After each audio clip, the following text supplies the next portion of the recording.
الحمدللہ نیک اعمال کی جستجو جاری ہے۔ یقیناً بہت سے حجاج کرام ماشاءاللہ حج کی سعادت حاصل کرنے کے بعد اب وہ واپسی ہو چکی ہے، ان کی اپنے اپنے گھروں میں لوٹ چکے ہیں، اور سبحان اللہ بہت ہی زیادہ نیک اعمال کی ہیں انہوں نے۔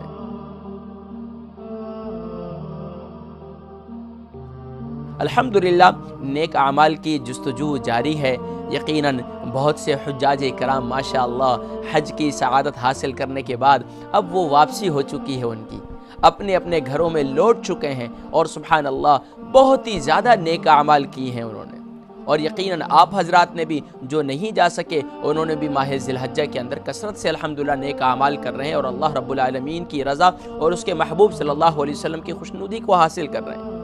تو یہ بہت بڑی کامیابی ہے، ان کو ایسا نہ سمجھیے۔ بسا اوقات ہم بڑے سے بڑے نیک عمل کو تو نیک عمل جانتے ہیں، لیکن چھوٹے سے چھوٹے عمل کو چھوٹی نیکی سمجھ کر، چھوٹا نیک عمل سمجھ کر اس کو چھوڑ دیتے ہیں۔ یاد رکھیے اللہ تبارک و تعالی بسا اوقات وہ چھوٹا نیک عمل پرخلوص اور جس اخلاص سے کیا جاتا ہے، وہ چھوٹا نیک عمل اللہ تبارک و تعالی تمام بڑے نیک اعمالوں کی مقبولیت کا ذریعہ بن جاتا ہے۔ اور ماشاءاللہ حجاج کرام حج کر کے اور سبحان اللہ سفر حرمین شریفین، سبحان اللہ صرف اور صرف مکۃ المکرمہ ہی کا سفر نہیں کیا، بلکہ سبحان اللہ سفر مدینہ طیبہ مدینہ منورہ بھی آقا کریم صلی اللہ علیہ وسلم کی بارگاہ میں بھی حاضر ہوئے ہوں گے۔ تو کتنی بڑی ماشاءاللہ ایک سعادت ہے، وہاں ایک نیکی کا ماحول بن جاتا ہے، اور سبحان اللہ ہر ایک شخص 5 وقتہ نماز کو تو پابند ہی پابند ہے، وہ تہجد اور اشراق اور اوابین کا بھی پابند بن جاتا ہے۔ سبحان اللہ کتنی بڑی سعادت ہے۔ اب یہ تو اللہ تبارک و تعالی نے آپ کو ٹریننگ دی ہے اور آپ نے وہاں سے ٹریننگ حاصل کی ہے، تو یہ ایک بہت ضروری عمل ہے کہ اب اپنی زندگی میں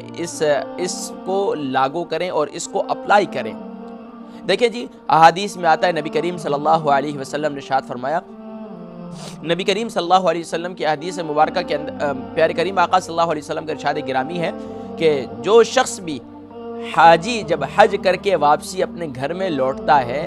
تو سبحان اللہ وہ ایسا ہوتا ہے جیسے ماں نے ابھی ہی جنا ہے۔ اللہ اکبر، یعنی کہ سبحان اللہ گناہوں سے بالکل پاک صاف وہ معصوم بچہ جو دنیا میں آتا ہے، ایسے ہی پاک صاف یہ معصوم ہو جاتا ہے۔ معصوم سے مراد گناہوں سے بالکل پاک ہو جاتا ہے۔ ویسے تو صرف اور صرف گناہوں سے جو معصوم ہے وہ انبیاء کی ذات ہے، لیکن یہ شخص جو ہے یہ اللہ کا بندہ یا اللہ کی بندی جب اللہ کے گھر سے واپسی لوٹتا ہے اپنے گھر کی طرف، اللہ رب العالمین فرماتے ہیں غفر لہ ما تقدم من ذنبہ، میں نے جا تیرے تمام صغیرہ کبیرہ گناہوں کو معاف کر دیا۔ اللہ اکبر۔ تو ناظرین کرام،